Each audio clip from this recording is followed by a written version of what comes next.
9 ሚሊዮን ተበልቶበት 9 ዓመት የቆመ አሁን 10ኛ ዓመት ነው የያዘ። አይምሮ ያለማ ሰው ከዚህ ቢመጣ እንዴት አድርጎ መሬቱን ያለማል? መጀመሪያ ማልማት ያለብን ሰው ላይ አይምሮ የለማ ሰው እስካልተቀመጠ ድረስ መሬቱን ሊያለማ አይችልም ነው። በኮሌጅ ውስጥ ካሉ የሥራ ባልደረቦች ጋር ተግባብተው መስራት እንደማይችሉ በብዛት ይነገራል። ብፁዕ አባታችን አቡነ ሕዝቅኤል የለም አንተ ከየመንገዱ የሰበሰብካቸው ናቸው እንጂ እኛ መምህራን አናውቅም አሉ።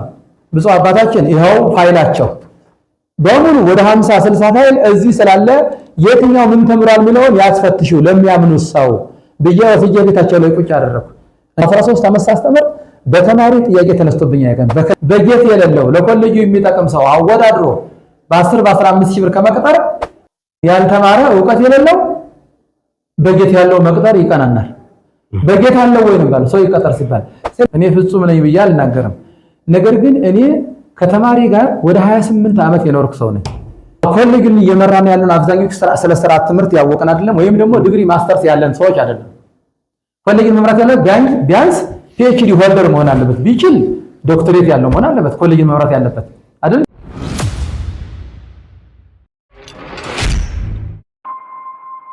ሰላም እንደምን አላችሁ ውድ ኦርቶዶክሳውያን፣ እንዲሁም ደግሞ ውድ ተከታታዮቻችን የረቂቅ ሚዲያ ቤተሰቦች እንደምን ሰነበታችሁ? እንደምን አላችሁ? እኛ ደህና ነን።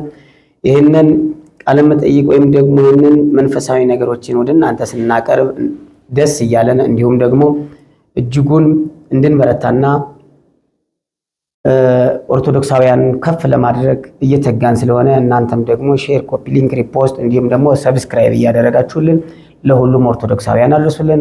ሰላም እንደምን አላችሁ? እኛ ደህና ነን። አሁን ወደ እንግዳዬ ነው የሚሄደው። የቅዱስ ጳውሎስ መንፈሳዊ ኮሌጅ ውስጥ ነው የሚገኘው። ትላልቅ አባቶችና እንዲሁም ሊቃውንት ትላልቅ ሊቃነ ጳጳሳት የወጡበት ቦታ ነውና አሁን የሚገኘው በቅዱስ ጳውሎስ መንፈሳዊ ኮሌጅ ነው። ስለዚህ አሁን ወደ መጣሁበት እንግዳዬ ነው የሚሄድ። እንደምን አሉ? እንደምን ሰነበቱ? መጋቤ ምስጢር መምህር አይመረ ፀሐዩ ማን ናቸው? እግዚአብሔር ይስጥልኝ፣ አመሰግናለሁ። ስሜ መጋቤ ምስጢር አይመረ ፀሐዩ እባላለሁ። እንግዲህ ቤተክርስቲያን ወልዳኝ ቤተክርስቲያን ያሳደገችኝ ነኝ። በቤተክርስቲያን ትምህርት ከፊደል ቆጠራ ጀምሬ እስከ ቅኔ መምህርነት በመድረስ ቅኔ ለ7 ዓመት አስተምሬያለሁ። አቋቋም ዜማ ተምሬ ራሴን ችዬ ያገለግላለሁ። በትርጓሜ ቤት በብሉያትና በሐዲሳት ትርጓሜ ተመርቄያለሁ። ከዛም ባሻገር በዘመናዊ ትምህርት የመጀመሪያ ዲግሪ ኮተቤ ዩኒቨርሲቲ ተመርቄያለሁ በቋንቋና በኢትዮጵያ ቋንቋዎችና ስነ ጽሁፍ።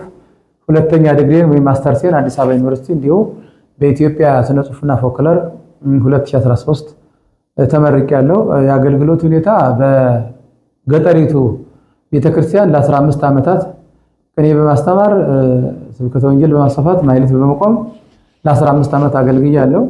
ከዛ ወደዚህ ወደ አዲስ አበባ በመምጣት በዚህ በሰዋስወ ብርሃን ደግሞ 13 ዓመታት የግዕዝ ቋንቋ እና ልዩ ልዩ ኮርሶችን በማስተማር ቆይቻለሁ። ለ1 ዓመት በትምህርት ክፍል አገልግያለሁ። 2018 ላይ ደግሞ አካዳሚክ ዲን ሆኜ እያገለገልኩ እገኛለሁ። በጣም ጥሩ መጋቤ ምስጢር፣ በኮሌጁ ያለው ኃላፊነት ምንድን ነው? በኮሌጁ ያለኝ ኃላፊነት አካዳሚክ ዲን ነኝ። አካዳሚክ ዲን ማለት ያው ትምህርትን የሚመራ የምሁራን ሰብሳቢ ማለት ነው። በአሁኑ ያለኝ ስልጣን የኮሌጁ አካዳሚክ ዲን ነኝ ለኮሌጁ። በጣም ጥሩ መጋቤ፣ በ2018 ዓመተ ምህረት ኮሌጁ ወደ ዩኒቨርሲቲ ያደገበት ዓመት ነው። እንደ ዋና አካዳሚክ ለዩኒቨርሲቲ የሚመጥን ትምህርት እየሰጠን ነው ብለው ያምናሉ? ኮሌጁ በ2018 ወደ ዩኒቨርሲቲ ሳይሆን ኮሌጅ እንደሆነ በዲግሪ መርሃ ግብር እንዲሰጥ ነው የተደረገው። ይህም ቀደም ሲል በ1990ዎቹ ጀምሮ የኮሌጅ ማህበረሰብ ወደ ዲግሪ እንዲያድግ በተደጋጋሚ ጥናት በማጥናት ጥያቄ በመጠየቅ በነበረው መሰረት የተመለሰ ጥያቄ ነው። ይህ ትምህርት ቤት ቀደም ሲል በ1935 ዓመተ ምህረት በብፁዕ ቅዱስ አቡነ ባስልዮስ የተመሰረተ ሲሆን እስከ 1972 ዓመተ ምህረት ድረስ እስከ ብፁዕ ቅዱስ አቡነ ተክለ ሃይማኖት ድረስ ከፍተኛ መንፈሳዊ ትምህርት ቤት በሚል መጠሪያ የአብነት ትምህርት ቤት ብቻ እየተሰጠበት ኖሯል። ከ1972 ደግሞ ሌላውም ሴሚናር ትምህርትም ተጨምሮ እንዲሰጥ ተደርጎ ኮሌጅ የሚለውን ስያሜ አግኝቷል። ለ45 ዓመታት ከ1972 እስከ 2018 ለ45 ዓመታት የብሉይም የሐዲስም ትምህርት የ5 ዓመትም የ6 ዓመትም የ3 ዓመትም ዲፕሎማ በሚል የትምህርት ደረጃ መጥቷል። ነገር ግን በተደጋጋሚ ኮሌጁ ባጠናው ጥናት ለቅዱስ ሲኖዶስና ለሚመለከተው አካል ጥናቶቹ ቀርበው በ2017 ዓመተ ምህረት ቅዱስ ሲኖዶስ በጥቅምትና በግንቦት ምልአተ ጉባኤ የዲግሪ መርሃ ግብር እንዲሰጥ የብሉይም የሐዲስም የሴሚናሩም ወደ ዲግሪ መርሃ ግብር እንዲያድግ በፈቀደው መሰረት በ2018 ኮሌጅ እንደሆነ በዲግሪ መርሃ ግብር እንዲሰጥ ተፈቅዶ ስርዓት ትምህርት ተቀርጾ አሁን አንደኛ ዓመታችን አሃዱ ብለን ጀምረናል ማለት ነው። እሺ መልካም። በኮሌጁ መማር ማስተማር ሂደት ላይ ብዙ ተቋሞች እኔን ጨምሮ ይነሳሉ። ችግሩስ ምንድን ነው? መልካም። በኮሌጁ መማር ማስተማር ብዙ ተቋሞች ይነሳሉ። ትክክል ነው። አንደኛ ይህ ኮሌጅ ዲግሪ ከመሆኑም በፊት ብዙ ጊዜ እንደ ኮሌጅ በተማሪ የሰው ኃይል የተዋቀረ የሰው ሀብት የለውም። የተማሪ የሰው ኃይል ማለት ዘመናዊንም አብነቱን የተማረ ስርዓት ትምህርት ምን እንደሆነ የተረዳ በሰው ኃይል የተዋቀረ አይደለም። ብዙ ጊዜ አንጋፋና ቀዳማዊ ሲሆን የላይኛው ቤት ትኩረት ሰጥቶ የትምህርት ተቋም እንደመሆኑ ትክክለኛን ሰው በትክክለኛ ቦታ በሚል መርህ የተቃኘ ባለመሆኑ በዲፕሎማ መርሃ ግብር ስናስተምር ብዙ ችግሮች ይነሱ ነበር። ሰው ከሆነ ሁሉ ዲን ተብሎ ይላካል። ሰው ከሆነ ሁሉ አካዳሚክ ዲን ተብለህ ትላካለህ። ሰው ከሆነ ሁሉ ምክትል አስተዳዳሪ ተብለህ ትላካለህ። ነገር ግን የትምህርት ዝግጅት፣ የሥራ ልምድ፣ ትምህርትን መምራት ይችላሉ አይችልም የሚለው ነገር ግምት አልተሰጠም። አንዱ ችግር ይሄ ነው በዲፕሎማ መርሃ ግብር እያለ የነበረው። ሁለተኛው ደግሞ የራሰ ችግር የተፈጠረው ዲግሪ ስንጀምር ደግሞ ቅዱስ ሲኖዶስ የወሰነው አንድ መንፈሳዊ ኮሌጅ ወይም የትምህርት ተቋም መያዝ ያለበትን የተማረና የሰለጠነ የሰው ኃይል ይዞ ዲግሪውን መጀመር እንዳለበት ጥቅምት 16 2017 ግንቦት 18 2017 ዓመተ ምህረት ቅዱስ ሲኖዶስ የወሰነው ውሳኔ ላይ ተገልጿል። ነገር ግን ይህ ኮሌጅ ዘውሎ ወደ ዲግሪ የገባው ይህንን የሰው ኃይል ሳያደራጅ ነው። ቅዱስ ሲኖዶስ የወሰነው በዚያ መንገድ ነው። ከቅዱስ ሲኖዶስ ባሻገርም የተዋቀረው ጊዜያዊ ቦርድ ልክ የሰው ኃይል አስፈላጊ አይቀር የተባለው የሰው ኃይል ይዞ እንዲጀምር የወሰነው ውሳኔ አለ። ውሳኔው እጃችን አለ። አንድም ሰው ሳይቀጠር ለምሳሌ አሁን ዲግሪ ሲባል የመመረቂያ ጽሑፍ አለ። የመመረቂያ ቴስትን የሚያማክሩ ማስተርስ ያላቸው ከማስተርስ በላይ ያላቸው የትምህርት የማስተማር ልምድ ያላቸው ሰዎች አንድም ሰው አልተቀጠረም። አንድ ይህ ነው ችግሩ። ሁለተኛ ደግሞ ኮሌጁ ስንቀበል ሰውን መጥነን በልካችን ምን ያህል ክላስ አለን፣ ምን ያህል መምህራን አለን ብለን ሰውን ሳንመጥን ዝም ብለን የመጣውን ሁሉ በመዝገብ በመቀበላችን የሰው ኃይል አልባ አንድ ሰው ድግስ ሲደግስ በድግሱ ልክ ነው ሰው የሚጠራው። ይህን ሳንዘጋጅ የሰው ኃይሉን በብዛት ተማሪውን በብዛት በመቀበላችን የሰው ኃይልም ስለሌለን ይህንን ከበር ለማድረግ ይህን ለመሸፈን ደግሞ የግድ የፓርታይም ወይም የክፍለ ጊዜ መምህራንን መፈለግ ስላስፈለገ የክፍል ሲቪ ያስገቡ ወይም የትምህርት ማስረጃ ያስገቡትን መምህራን በማወዳደር በትምህርት ዝግጅታቸው፣ በስራ ልምዳቸው ፔዳጎጂ የማስተማር ስነ ዘዴ ይወስደዋል የሚለውን ግምት በማስገባት የትግበራ ጥናት ያጠኑ አካላት ከኔ ጋር ሆነው ያጠኑ አካላት አሉ። ከነሱ ጋር በመሆን መስፈርት አውጥተን በዚያ መስፈርት መሰረት እየመደብን እያስተማርን እንገኛለን ማለት ነው። ነገር ግን ይህ ምደባ መጀመሪያ ኮሌጁ ራሱ ሰው እንዳልቀጠረ እያወቀ አይደለም። ሰው ሳንቀጥር ነው ሰው የሰው ኃይል ሳንይዝ ነው የገባ ነው ሳይሆን በፓርታይም የሚመጡ መምህራን ከአንድ ሰው ሳይድ ብቻ የሚመጡ ናቸው የሚል ያልተጠና ያልተረጋገጠ። እንግዲህ እነዚህ መምህራን የሚመጡት ትምህርቱ እንዳይቆም ነው። እንግዲህ የነብር ጊራት አይይዙም ከያዙም አይለቁም ስለሆነ መምህራን ካልመጡ ከውስጥም የሰው ኃይል ከሌለ ከውጭም ፓርታይም መጥቶ ካላስተማር ትምህርቱ ይቆማል።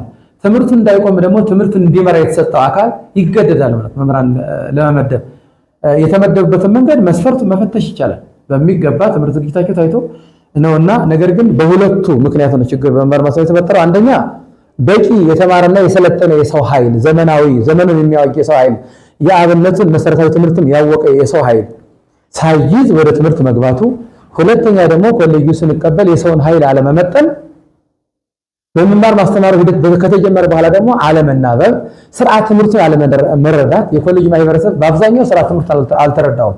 ከአለቆቻችን ጀምሮ ስርዓት ትምህርት ምንድን ነው የሚለው አልተረዱም። ስላልተረዳን ሳንረዳ ደግሞ ስርዓት ትምህርት መምራት አንችልም። ስለዚህ የተረዳው ሆኖ ሲል ያልተረዳው ወደ ኋላ ሲጎትት፣ በዚህ ምክንያት የመማር ማስተማር ችግሩ ላይ ችግር ተፈጥሯል ማለት ነው።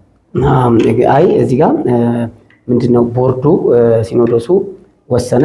ሲኖዶሱ ከወሰነ በኋላ እኔ የምለው ተወሰነላችሁ በኋላ ዞር ብሎ ያየው ማለት ነው ሲኖዶሱ ቅዱስ ሲኖዶሱ? እግዚአብሔር ይስጥልህ። ቅዱስ ሲኖዶስ አይደለም ዞር ብሎ ማየት ካለበት ቦርዱ ነበረ ወይም የትምህርትና ማሰልጠኛ መምሪያ የሚባለው በቅርበት ማየት አለበት። ቦርዱ ይህን ስርዓተ ትምህርት እዚህ መጥቶ ለኮሌጅ ማህበረሰብ አላስተዋወቀም፣ አላሰረጸም። ማስረጽ ነበር። አንደኛ መጀመሪያ ከስርዓተ ትምህርት ጋር ንክኪ ያለው ሰው እንዲመራ ማድረግ ነው። ከስርዓተ ትምህርት ጋር ንክኪ ያለው እውቀቱ ያለው እንዲመራ የማድረግ ስራ አልተሰራም። ሁለተኛው ደግሞ ያለውንም አፕዴት እንዲያደርግ ለማሰልጠን ያ ቦርዱ መጥቶ ስርዓተ ትምህርቱ እንደዚህ ነው፣ ከዚህ ቀደም ሲሰጥ የነበረው በዚህ መንገድ ነው፣ አሁን ግን ይህን ያካተተ ነው፣ የዘመናዊ እውቀትንም የአብነት እውቀትንም ይጠይቃል ብሎ ለኮሌጅ ማህበረሰብ ማስረዳት ማስረጽና ያልሰለጠን ደግሞ እንዲሰለጠን የማድረግ ስራ ያደረገ አካል የለም። እኔ ለምሳሌ ብቻዬን መጀመሪያ ትምህርት ከመጀመራችን በፊት መምህራን ፔዳጎጂ መውሰድ አለብን፣ የመማር ማስተማር ስርዓት ማወቅ አለብን በሚል ፕሮፌሰር አባታችን አባ ኃይለ ገብርኤል አምጥቼ አንድ ቀን መምህራን እንዲያሰለጥኑ አድርጌያለሁ። አዎ ባይዋጥላቸውም ብዙዎቹ አልተዋጠላቸውም። ራሱ ብዥታ ፈጥሮባቸው በኮሌጅ ማህበረሰብ ሌላውን እዚህ የነበረውን መምህራን እዚህ የነበረውን የሰው ኃይል የሚገፋ አድርገው ነው የሚገምቱት። የሚገፋ ግን አይደለም። ቅዱስ ሲኖዶስ ሲወስን የነበረው የሰው ኃይል እንዳለ በዛው በሚችለው በአቅሙ ተመድቦ ከዚህ በኋላ የሚቀጠረው ግን በአብነቱም በዘመናዊም በጣም የተማረና የሰለጠነ የሚል መስፈርት አስቀምጧል። የነበረው ግን እንዳይፈናቀል ውሳኔ ላይ ተቀምጧል። ይህንን ባለመረዳት ስጋት አድርጎ በመቁጠር መምህራኑ ሌላው ሰራተኛም የኮሌጁን ስርዓተ ትምህርት የመቀበል ችግር አለ። ስለዚህ ይሄ ደግሞ ስርዓተ ትምህርት ተረድቻለሁ ብዬ ትግበራ ጥናትም ላይ ውስጥ ስለነበር ያጠናሁትም ቲቺንግ ስለሆነ በዘመናዊ የተማርኩት የመማር ማስተማር ስለሆነ እዚያ በላይ ደግሞ ለ13 ዓመት እዚህ ኮሌጅ ላይ ስላስተማር ከትምህርት ስርዓተ ትምህርት ጋር ንክኪ ያለኝ ብዬ አምናለሁ፣ ልምዱ አለኝ ብዬ አምናለሁ። ይህን እኔ ስናገር ደግሞ ያንን አይደለም ይህ የግለሰብ ሐሳብ ነው የሚል አለመግባባቶችና አለመናባቦች ስላሉ እነዚህ ተዳምረው ችግሩ እንዲፈጠር አድርገውታል ማለት ነው። ጥሩ መጋቢ፣ አንድ አመት ቅዳሜና እሑድ ተምረው በዲግሪ መርሃ ግብር ሊመረቁ መሆኑ ግልጽ ነው። በአንድ አመት ዲግሪ ተምሮ መመረቅ ይቻላል እንዴ መጋቢ ሚስጥር? አዎ ቅዳሜና እሑድ አንድ አመት ተምረው ይመረቁ የተባሉት ከዚህ ቀደም 6 ዓመት ብሉይ ኪዳን ትርጓሜ የተማሩ፣ 5 ዓመት ሐዲስ ኪዳን ትርጓሜ የተማሩ፣ እንደገና 5 ዓመት የመጽሐፈ ሊቃውንት ትምህርት ትርጓሜ የተማሩ ደቀ መዛሙርት ብዙ ዓመት ስለተማሩ ይህ ብቻውን ዲግሪ አይባል ስለነበር ዲፕሎማ አይባል ስለነበረ ቅዱስ ሲኖዶስ የወሰነው ምንድነው? ሌሎች ተጨማሪ ሀገር አቀፍና ዓለም አቀፍ ተጓዳኝ ኮርሶችን በመውሰድ ያ 25 ዓመት የተማሩት ሐዲስ ኪዳን፣ 6 ዓመት የተማሩት ብሉይ ኪዳን፣ 5 ዓመት የተማሩት መጽሐፈ ሊቃውንት ዲግሪ መሆን አለበት ተብሎ ተወስኗል።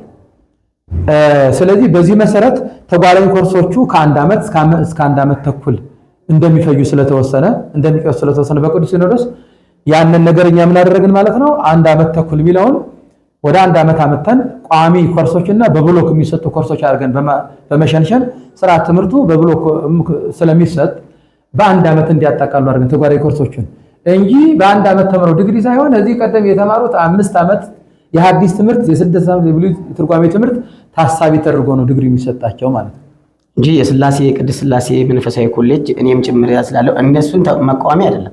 እዚያ ስላሴ ላይ ቅድስት ስላሴ ላይ የሚማሩ ተማሪዎች አሉ የ1 ዓመት የጠየቁ እንደዚህ እንደነሱ እንዲመረቁ። እስኪ ስለሷ እስኪ አብራሩ። ቅድስት ስላሴ በሴሚናር በዲፕሎማ ገብተው ዲግሪ ለኛም ዲግሪ ሁሉን ያሉት በዚያው በዲፕሎማ ነበር የጀመርነው። ዲግሪውን እንቀጥል የዲግሪውን ኮርሶች ጨምረን ቀጥለን በዲግሪ እንመረቅ ነው እንጂ በ1 ዓመት አይደለም። 3 ዓመት ዲፕሎማ 115 ክሬዲት ይማራሉ በዲፕሎማ። ዲግሪ ለማድረግ ደግሞ ቢያንስ ከ165 እስከ 185 ክሬዲት መማር አለባቸው ደቀ መዛሙርቱ። 160 165ም ዲግሪ ይሆናል። በዛ መሰረት ቀጥለን ዲግሪ እናርግ ነው። ወይም ደግሞ በ1 ዓመት የሚቻል ከሆነ ጠዋትም ከሰዓትም ቅዳሜም እሑድም ተምረን የዲግሪ ኮርሶች የሚጨመሩት 1 ዓመት ላይ የሚጠቃልሉ ከሆነ እንማር የሚል ጥያቄ አቅርቦ ነበር። ቦታና ጊዜ ስለሌለን ለቅድስት ስላሴዎች ይህንን መልስ መመለስ አልቻለም። እዚህ ግቢ ላይ ያሉት ግን ከጠዋት ጀምረው ስለሚማሩ ጠዋትም ከሰዓትም ቅዳሜም እሑድም ስለሚማሩ የ1 ዓመት ትምህርት አጥፈው ካሁን ከ3ኛው ዓመት ትምህርት ጋር በመማር 4 ዓመት አድርገው በዲግሪ በሴሚናሪ ለመመረቅ እየተዘጋጁ በዝግጅት ላይ ይገኛሉ ማለት ነው። ኮርሱን ከጨረሱ መመረቅ ይችላሉ። የግድ ዓመታት ማስቆጠሩ ሳይሆን ኮርሱ ካለቀ ለዲግሪ ሌቭል የሚመጥነው ኮርስ ወይም ክሬዲት አወሩን ከተማሩ በዲግሪ እንዲመረቁ ቦርዱም ፍንጭ ስለሰጠ መማር ከቻሉ ጠዋትም ማታም ቅዳሜም ወደም ብሎ መማር ከቻሉ እንድታስተምሩ የሚል መመሪያ ስለተሰጠ በዚህ መንገድ ያስተማር ነው። በጣም ጥሩ። የኮሌጁ ትምህርት ካሪኩለር ላይ ጥያቄዎች ይነሳሉ። የተቀረጸው ካሪኩለር ትክክል አይደለም ማለት ነው? አዎ እንግዲህ ስርዓት ትምህርቱ የተቀረጸው መጀመሪያ ኮሌጁ ላይ ተደጋጋሚ ጥናት ወደ ላይ ቀርቧል። የላይኛው አካል ቅዱስ ሲኖዶስ ደግሞ ይህን ጥያቄ ተቀብሎ ከትምህርትና መሰልጠኛ ጋር ተጣምሮ የኮሌጁ ጥናት ወደ ቅዱስ ሲኖዶስ ከገባ በኋላ ቅዱስ ሲኖዶስ ሌላ አጥኚ ቡድን አዋቅሮ ከዩኒቨርሲቲዎች ከቅዱስ ሥላሴ ከሊቃውንቱ ጉባኤ አዋቅሮ መርሃ ትምህርቱን እንዲያጠኑ አድርጓል። ያ መርሃ ትምህርቱን ያጠኑት የተማሩ ሰዎች ናቸው፣ የቤተክርስቲያን ሰዎች ናቸው፣ በዘመናዊም በሃይማኖታዊ ትምህርት የሚተማሩ ናቸው። እንግዲህ አንድ ስርዓት ትምህርት በአንድ ጊዜ የወጣለት ሊሆን አይችልም። ተቀርጾ ይመጣል። ወደ ተጠቃሚው ሲመጣ ደግሞ ይህ ለምን አስፈለገ ብሎ ጥያቄ ሲነሳ እንደገና ይከለሳል ማለት ነው። ይከለሳል፣ ይመለሳል። ስርዓት ትምህርት ፍሌክሲብል ነው፣ ሪጊድ አይደለም ማለት ነው።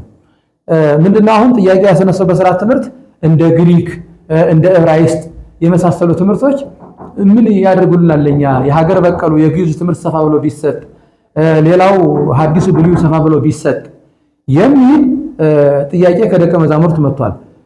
በነገራችን ላይ ስርዓት ትምህርቱ በአብዛኛው የተቀዳው ከቅድስት ሥላሴ ዩኒቨርሲቲ ነው። በተለይ ቴዎሎጂ ማለት ነው። ቴዎሎጂ ሴሚናር የሚሰጠው ትምህርት ከቅድስት ሥላሴ ዩኒቨርሲቲ የተቀዳው። የቅድስት ሥላሴ ዩኒቨርሲቲ ደግሞ ቀደም ሲል ዓለም አቀፍ ሆኖ ሌሎችም አሃት አብያተ ክርስቲያናት መሪና ሰብሳቢ ሆኖ እንዲሰራ የተወሰነበት ነገር ስላለ አጠቃላይ ዓለም አቀፍ ቴዎሎጂ ሊባል የሚችለው ግሪክንም ዕብራይስጥንም ሌሎችንም ኮርሶች ሲያጠቃል ነው የሚል እምነት ስላለ እየተገበረም ስለሆነ ከዚያ የተቀዳ በመሆኑ ነው። ይህኛው ደግሞ እንዲያስተምር የታሰበው ሚዲየም ቋንቋ ወይም የትምህርት ቋንቋ አማርኛ ነው፣ በሀገረ በቀል ቋንቋ ነው።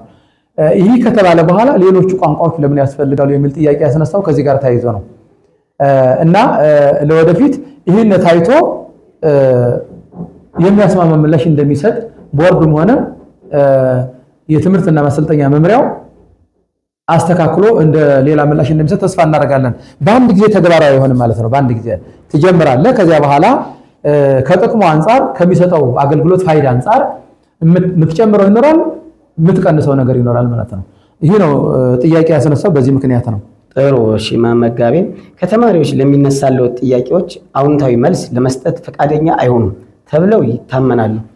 ሐሜቱ ትክክል ነው ብለው ያምናሉ? መጋቤ ምስጢር በጣም ጥሩ። እንግዲህ ሰው እንደ ሰውነት ሰው ፍጹም አይደለም። እኔ ፍጹም ነኝ ብዬ አልናገርም። ነገር ግን እኔ ከተማሪ ጋር ወደ 28 ዓመት የኖርኩ ሰው ነኝ። የተማሪ ስነ ልቦና የተማሪ ትርታ ምን እንደሆነ አውቃለሁ። 15 ዓመት በገጠሪቱ አስተምሬያለሁ። 13 ዓመት 14ኛ ዓመት ደግሞ እዚህ ኮሌጅ ላይ አስተምሬያለሁ።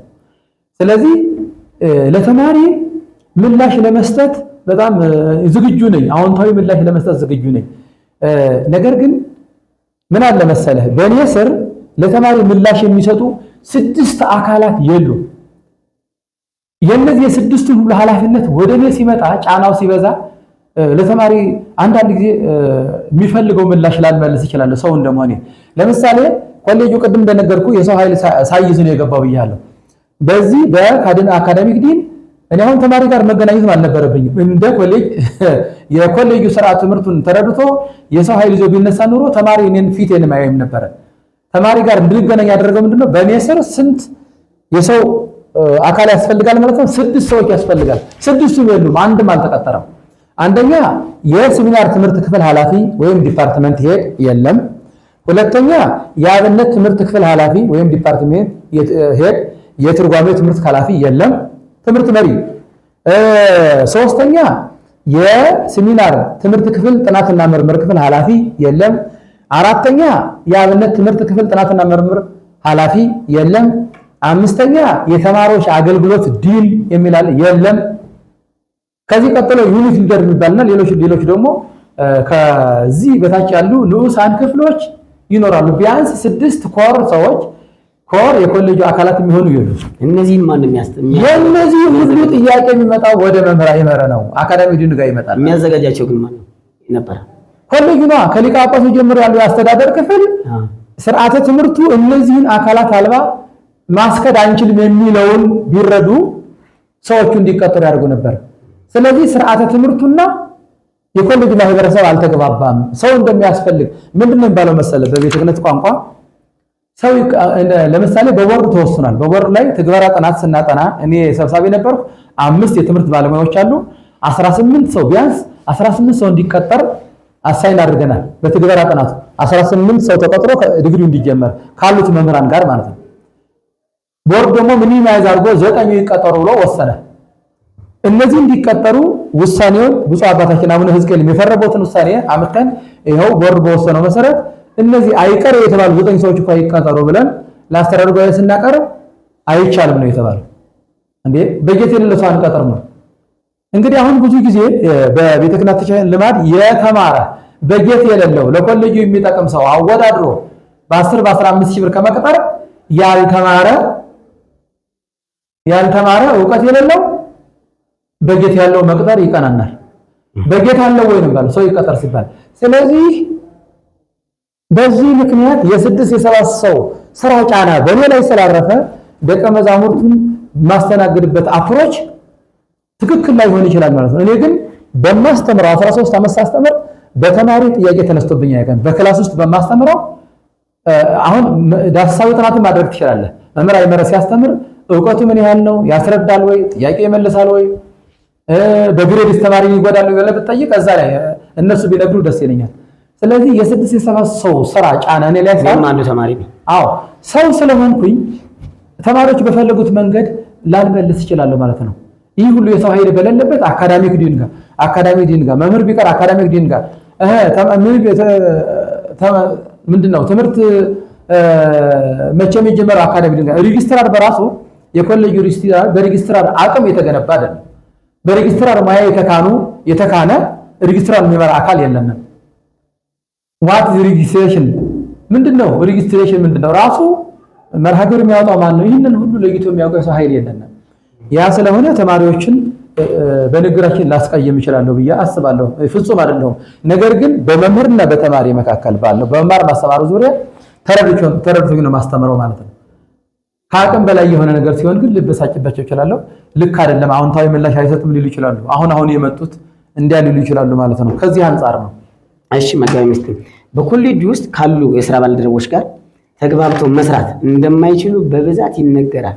ተግባብቶ የመስራት ችግር አለበት ብለው ያምናሉ? ከማን ጋር ትግባባለህ? አሁን የኮሌጁ ማህበረሰብ ጋር የምትግባባው በአንድ አይነት ስታተስ ስትመጣ ነው። ለምሳሌ አንድ አይነት ስታተስ በአብነት ትምህርቱም በተመሳሳይ በዘመናዊም በተመሳሳይ ከመጣ ከዛ ሰው ጋር ትስማማለህ። ነገር ግን አሁን መቼም ፈርሳ አትሰራም። እኔ አሁን በሁለቱም መንገድ መጥቻለሁ። በዘመናዊ ትምህርት እስከ ማስተርስ ድረስ ወረቀት ሳይሆን ዕውቀት ይዤ ነው የወጣሁት አዲስ አበባ ዩኒቨርሲቲ። በአብነት ትምህርቱ በሁሉም ማለት ይቻላል በሚገባ ዕውቀት ቀስሜ መጥቻለሁ። ልምዱ ወደ 28 ዓመት ልምድ አለኝ። ከዚህ አንጻር ማን ጋር ነው መግባባው ስትል ይህ ነው ስርዓት ትምህርቱ የሚለው ይህ ነው ብለህ ስትናገር የአካል ማይቀበል ከሆነ አንተ ህጉን መሰረት አድርገህ ነው የማይቀበለው። ስርዓት ትምህርቱ ጋር አልተዋወቀማ። ስርዓተ ትምህርቱ ማለት እዚሁ ያሉ ሰዎች ናቸው። ስርዓተ ትምህርት የሌላቸው ሰዎች ናቸው እዚህ ያሉት። አው ኮሌጅን እየመራን ያለን አብዛኞቹ ስለ ስርዓት ትምህርት ያወቀን አይደለም፣ ወይም ደግሞ ዲግሪ ማስተርስ ያለን ሰዎች አይደለም። ኮሌጅን መምራት ያለ ቢያንስ ፒኤችዲ ሆልደር መሆን አለበት፣ ቢችል ዶክተሬት ያለው መሆን አለበት ኮሌጅን መምራት ያለበት አይደል እንዴ? ካልሆነ ግን ማስተርስ ያለውና 7-8 እስከ 10 ዓመት በትምህርት በመማር ማስተማር በትልቅ ተቋም ላይ ያስተማረ ሰው መሆን አለበት። ያ ካልሆነ በዚህ በአህዳዊ ቢሮክራሲ የመጣ ሰው ስለ ትምህርት ብትናገር አይረዳም። ስለዚህ ከዚህ ጋር እንዴት ትግባባለህ አንተ? እና በዚህ ምክንያት እንጂ እኔ ሰው ጋር ማልግባባ በሆን 13 ዓመት በጳውሎስ አላስተምርም። በተለይ ተማሪ ነው ነገር የሚያነሳው አይደለም። ከፍሬሽ ተማሪ ጋር ተሳምቼ ለ13 ዓመት አስተምሬያለሁ እንዴ። ስለዚህ አንተ ማለት ምንድነው? እኔ ቤዝድ ኦን ለው ወይም ደግሞ ህግን መሰረት አድርገን ስራ ትምህርት መሰረት አድርገን እንስራናል። ሌላ አካል ደግሞ እንደሚመቸው አድርገን እንወስን ሲል ይሄማ አካሄድ አይደለም። ህግ በየትኛው ህግ ብዬ ነው ስጠይቅ፣ ያ ደግሞ የተለመደው አሰራር በቤቱ የተለመደው አሰራር እንዲህ ነው። እኛ እንደፈል በየጊዜው በቃለ ጉባኤ ውሳኔዎች መወሰን ህጉ ምን ይላል መርሁ ምን ይላል ብሎ መርህን ተከትሎ መስራት ሳይሆን በየጊዜው እንደሚያስፈልገን እንደሚመቸን አድርጎ መወሰን በራስ ልክ መስፋት ለኔ አይመቸኝም። በየጊዜው ማለት በቃ በየጊዜው ነው ህጉ ቃለ ጉባኤ የሚያዝ በየጊዜው ቃለ ጉባኤ እንዴት እናድርግ? ህጉ ምን ይላል የሚባል ነገር የለም። ስርዓት ትምህርት ምን ይላል ቅዱስ ሲኖዶስ ያወጣው ህግ ምን ይላል የሚባል ነገር የለም። የኔ ስራ ብቻ ምን ነው ይባል። ሌላው ደግሞ ጣልቃ ገብነት አለ። ለምሳሌ በእኔ ስራ ላይ ጣልቃ የሚገባ ከሆነ ልክ አይደለም እላለሁ። በዚህ ጊዜ አንግባባል። እኔ በሌላው ጣልቃ መግባት የለብኝም። ተቆጥሮ የተሰጠኝን ስራ መስራት አለብኝ። አሁን ማያግባባን አንደኛ በእውቀቱ በትምህርት ዝግጅቱና በልምዱ በአንድ አይነት ሳተት አለመምጣታችን ያለን ሰዎች እንግዲህ ምናልባት ይህ ሁሉ መዘርዘር አያስፈልግም።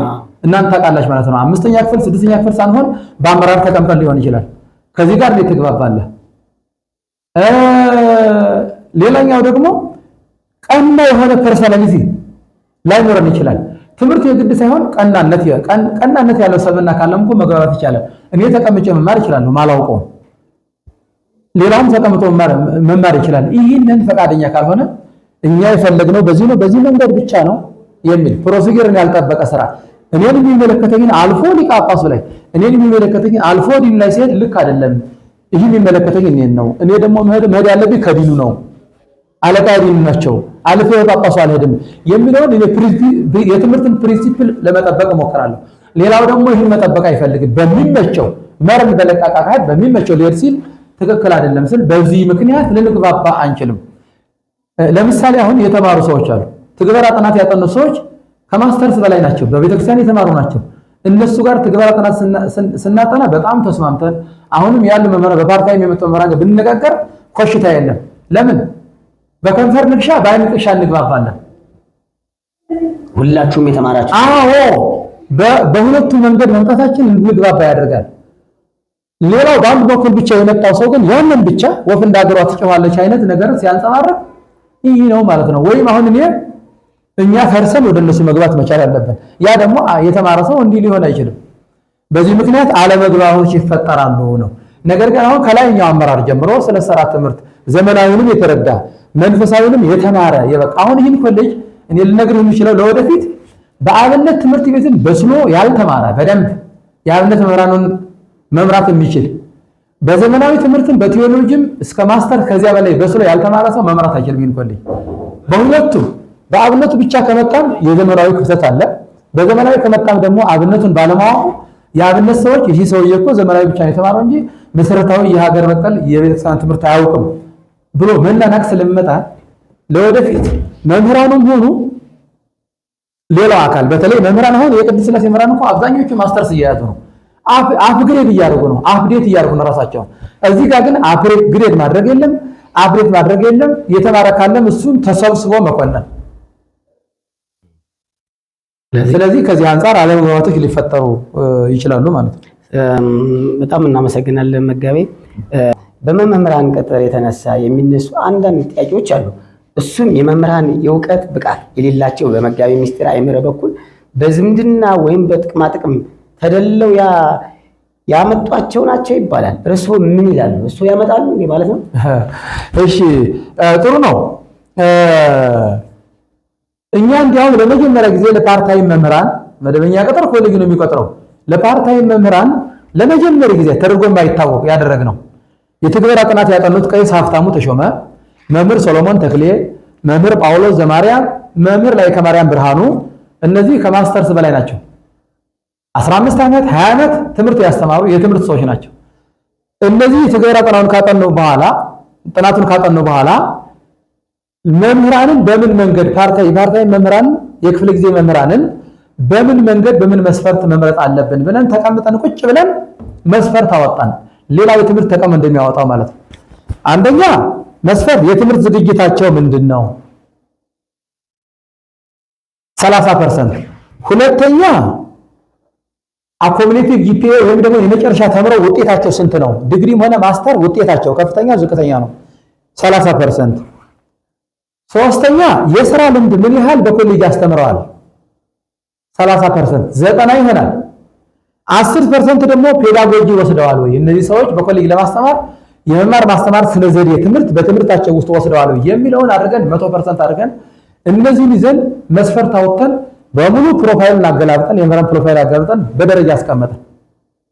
ይህንን ካስቀመጥን በኋላ ምንድን ነው ያደረግነው? ለዋና ዲኑና ለብፁዕ አቡነ ሕዝቅኤል ለሊቀ ጳጳሱ ሰጠናቸው። ደረጃቸው ይሄ ነው። ከዚህ በኋላ የሚመድበው ኮሌጅ ነው ብለኛ አልመደብንም።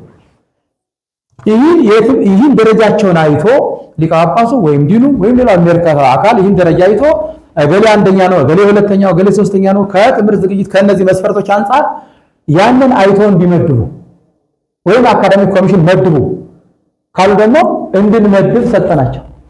ይህንን ነገር አንበው የተረዱ አይመስለኝም። አይደለም ይህ ፕሮፋይላቸውን አንበው የተረዱ አይመስለኝም አባቶቻችን ማለት ነው። ከዚህ በኋላ ምንድነው የተደረገው? የትኛውን እንመድብ መመሪያ ስንል ዝም አሉ። ዝም ሲሉ ትምህርት አይቆምም። እኛ ባወጣነው መስፈርት መሰረት መምህራንን ፒክ አድርገን መደብኩ ማለት ነው። እኔ የአካዳሚክ አባላት የተወሰኑ አባላት ነበሩ። የተወሰኑት ተመርጠው ሲያበቁ ስራ አለን እየተማርን ነው ብሎ ብዙዎቹ ወደ ኋላ ሸሹ። ትምህርቱ ስለማይቆም እኔ አጠገቤ ካሉ ሰዎች ጋር ሁኜ እነዚያን መምህራን መደብኩ ማለት ነው። ከተመደቡ በኋላ ብፁዕ አባታችን አቡነ ሕዝቅኤል የለም አንተ ከየመንገዱ የሰበሰብካቸው ናቸው እንጂ እኛ መምህራን አናውቅም አሉ።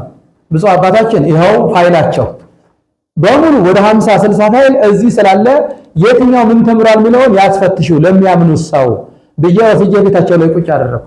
እኔ ምን አደርጋለሁ ይላሉ እንዴ ይፈትሹ። ከመንገድ ሳይሆን ያመጣነው ፕሮፋይላቸውን ጠይቀን መርምረን ብቃታቸውን አይተን ነው የመደብነው። ትክክል አይደለም ካሉ ከተጠራጠሩ ደግሞ ይህን ያስፈትሹልህ በሚያምኑት የትምህርት ባለሙያ ያስፈትሹ አልናቸው። እኔ ምን ያደርግልኛል አሉ። መልሼ ፋይል አስቀመጥኩ። ያን ባይሆን አልኳቸው መምህራን የሚሰብስቡና ብፁዕ አባታችን ሰብስበው መምህራን በጥቅማ ጥቅም ያመጣቸው ከሆነ እኔ ከሌለሁበት ሁሉም ሰብስበው በምን መንገድ ነው የመደባቸው አይመረ ብለው ጠይቋቸው። እዚያ ላይ አይደለም ጥቅማ ጥቅም ሌላ የሆነ እንዲያው ትንሽ የሰናፍጭ ቅንጣት ያህል ችግር ካገኘው እኔ ያን ጊዜ አንገቴን እሰጣለሁ ብያቸዋለሁ። ካስተዳደሩ ጉባኤው ፊት ማለት ነው። አልሰበሰቡም። ዝም ብሎ ይሄ ማማት ብቻ እንጂ አልሰበሰቡም። ከዛ በኋላ አንደኛው ሴሚስተር በዚህ ቀጠለ። ሁለተኛው ሴሚስተር ላይ ደግሞ አይ መምህር አይመረ አመዳደቡ ልክ አይደለም ብለናል፣ እንደገና መጠናት አለባቸው ብለው አጥኚ ቡድን አዋቀሩ ብፁዕ አባታችን። እሺ አጥኑ ችግር የለም ብዬ ፋይሉን በሙሉ ሰጠኋቸው ለሚያጠኑ ሰዎች። 2 ወር 3 ወር ሲያገላብጡ ቆይተው ሊያጠኑ የተመረጡ ሰዎችስ ይህንን ፋይል ይረዳሉ አይረዱም ሌላ ጉዳይ ነው። ፕሮፋይሉ በእንግሊዝኛ በልዩ ልዩ ነገር የተጻፈ ነውና ይህን ነገር ራሱ ፈትሸው ያውቃሉ ወይ በዚህ መንገድ ያለፉ ናቸው ሌላ ጥያቄ ነው። የፈለጋቸውን ያመናቸውን ሰዎች መደቡ። እነዚህ ሰዎችም ይህን ፋይል 2 ወር 3 ወር ሲያገላብጡ ቆይተው በመጨረሻ ምንም አይነት የሚፈይድ ነገር አለመጡ። ወይ ገሌ መደበ ገሌ ብቁ ነው ገሌ ብቁ አይደለም የሚል ነገር አልሰጡም። ተፈራርመው በቃ በዚህ መምህር ላይ ቅሬታ በተማሪዎች ተነስቷል፣ በዚህ ላይ ቅሬታ አልተነሳም የሚል ሐሳብ ብቻ ሰጡ። ታዲያ ምን እናድርግ? ወይም ተፈራርማችሁ እነዚህ ይመደቡ እነዚህ አይመደቡ የሚል ለኔ ኤቪደንስ ስጡኝ ስላቸው የለም አልሰጡኝም።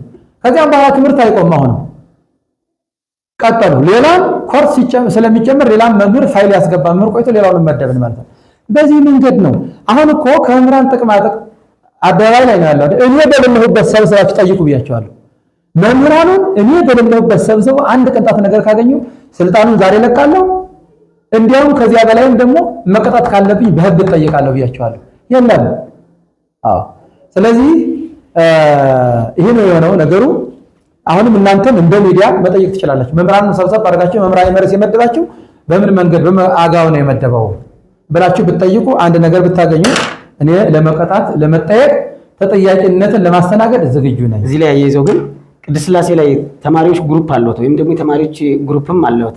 የተማሪዎች ግሩፕ አለዎት እና የመምህራን ግሩፕ አለዎት? ቅድስት ሥላሴ ትምህርት ቤት ላይ ከ9 እስከ 12 የሚማሩ ተማሪዎች ግሩፕ አለዎት? ሰው ግሩፕ ስትለኝ አላወኩም። ግሩፕ በቃ የሚያስተባብሩልዎት ለእሱ ኖ ምንም አይነት ግሩፕ ምንም አይነት ይሄ እኔ ጋር የሚሄድ ግሩፕ የለም። ምናልባት ተማሪና አስተማሪ ናቸው።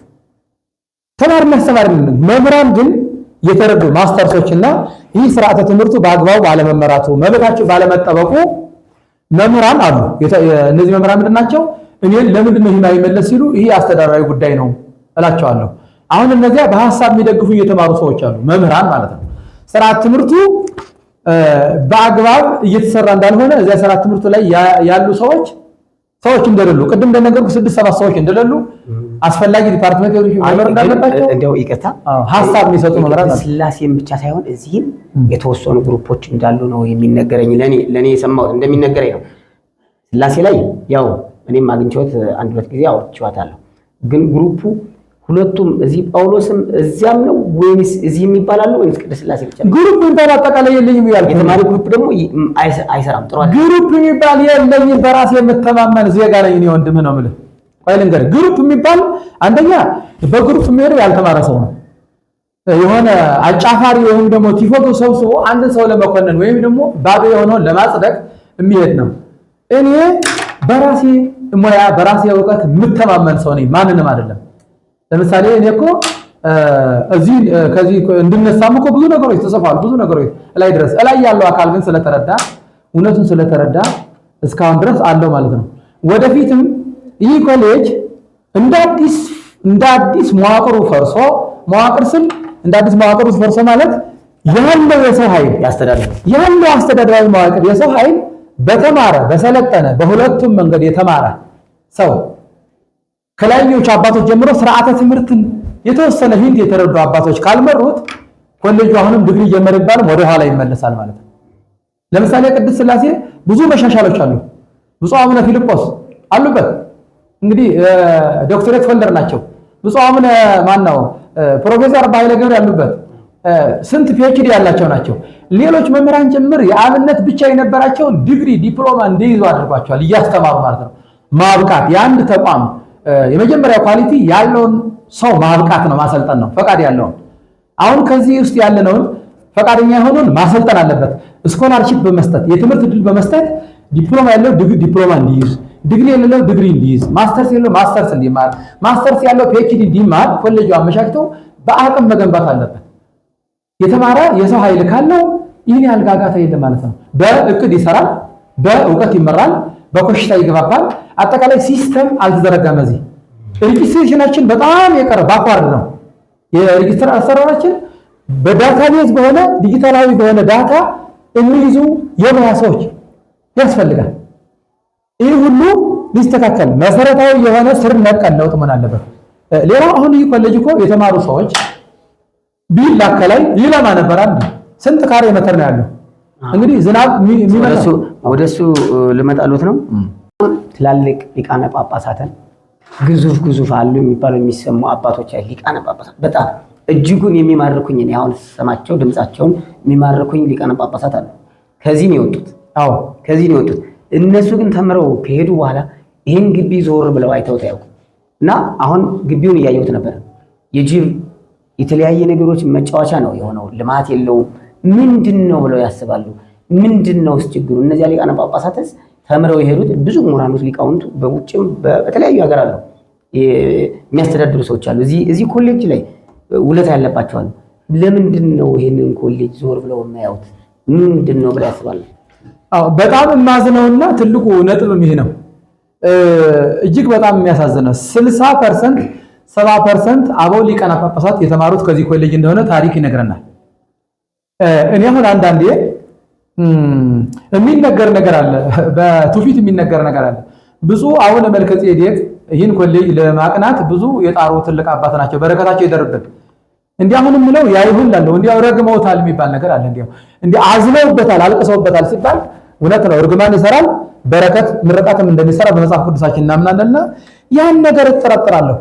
ራሱ ወደ ኮሌጁ የሚላከው ሰው ወደ ኮሌጁ በኃላፊነት የሚላከው ሰው የተመረጠ በስነ ምግባሩ፣ በትምህርት ዝግጅቱ፣ በእውቀቱ፣ በልምዱ የተካነ ሳይሆን የሆነ ቦታ ላይ ትንሽ ችግር ያደረገ የተባለ ሰው እንደ ማረሚያ ቤት እንደ ቅሊንጦ የሚወረወር መሆኑ ያሳዝነኛል። ለምንድን ነው አባቶቻችን ይህን የሚያደርጉት? በእውቀት የተወለዱበትን ማህፀን ማዝነው አንዱ ይሄ ነው። ባለፈው ብፁዕ አቡነ አብርሃም እዚህ ለሆነ ጉዳይ የዛሬ 3 ዓመት ነው መጥተው ሳዩ በቆርቆሮ የታጠረ እንዴስ እስከዛሬ ድረስ በቆርቆሮ ታጥሮ ያለው አሉ። አባታችን ብፁዕ አባታችን የተማሩበት ትምህርት ቤት ነው፣ ዞሮ ሮቶ ካላዩ ማን ያያል ብለው ነው ምላሽ የተሰጠውና እኔም ጥያቄ ምልክት የሆነብኝ ይህ ነው። ምክንያቱም ሌላ አይደለም ይሄ ወይም ደግሞ እንደ ጎፋ የእንጨት ስራ መንበር ወንበር የሚጠረብበት አለን። ይህ ሰው የሚጠረብበት ሰው የሚቀረጽበት የእውቀት መካማ አይምሮ ነው። እዚህ ላይ ደግሞ ከሰው ተመርጦ ከተማረ የተማረ ተመርጦ ከስነ ምግባር ተመርጦ ከልምድ ያላቸው ሰዎች ተመርጠው ነው መቀመጥ ያለበት። ይህ ባለመደረጉ አይምሮ ያለና ሰው ከዚህ ቢመጣ እንዴት አድርጎ መሬቱን ያለማል? መጀመሪያ ማልማት ያለብን ሰው ላይ አይምሮ የለማ ሰው እስካልተቀመጠ ድረስ መሬቱን ሊያለማ አይችልም ነው። ለምሳሌ በር ላይ ያለ ህንጻ አለ 9 ሚሊዮን ተበልቶበት 9 ዓመት የቆመ አሁን 10ኛ ዓመቱን የያዘ ያሳዝናል። ከዛም በኋላ ይህ ግቢ በሙሉ ደህና ክላስ የለውም፣ ደህና አዳራሽ የለውም። ተማሪ የምናስተምርበት ማለት ነው። ስንት ሄክታር መሬት ወይም ደግሞ ሰፊ መሬት ይዘን ክራውድድ የሆነ ነገር ነው ያለው ማለት ነው። እንዲያው የኢትዮጵያ ቤተክርስቲያን ሁሉ ይተዳደር ነበር።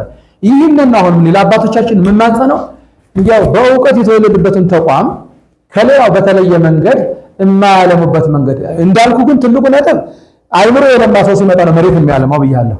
አይምሮ ያለማ ሰው ከዚህ ከመጣ ግን መሬት ሊያለማ አይችልም። መጀመሪያ አይምሮ በእውቀት መልማት አለበት። ሲቀጥል ደግሞ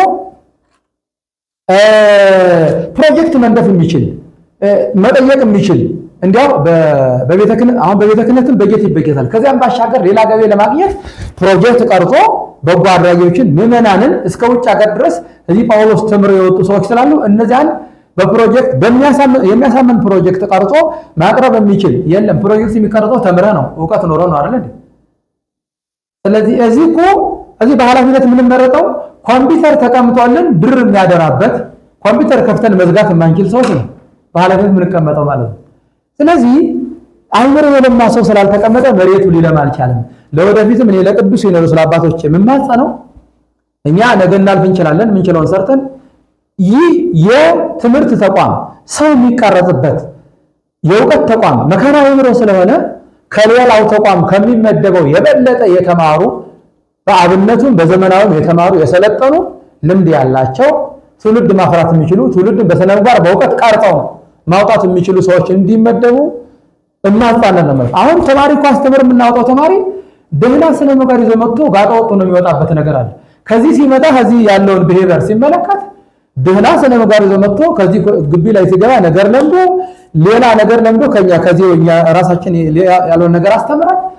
ደህና የነበረውን ሰው አበላሽተን ወደ ቤተክርስቲያን እየላክን ነው ማለት ይቻላል። ማለት አንደኛ የሚገባውን መስፈርትም አልለከንም። ተምሯል አልተማረም ጳውሎስ ተምሬያለሁ እያለ ወደ ቤተክርስቲያን ጠንቅ የሚሆን ለቤተክርስቲያን እንቅፋት የሚሆን ሰው እየፈጠርን ነው። ስንቀበል ተምሯል ወይ ለቀበላ የሚበቃ እውቀት አለው የሚለው መስፈርትም የለም፣ አይታወቅም። ገንዘብ ከከፈለው ተቀበለ ተመዘግባለህ።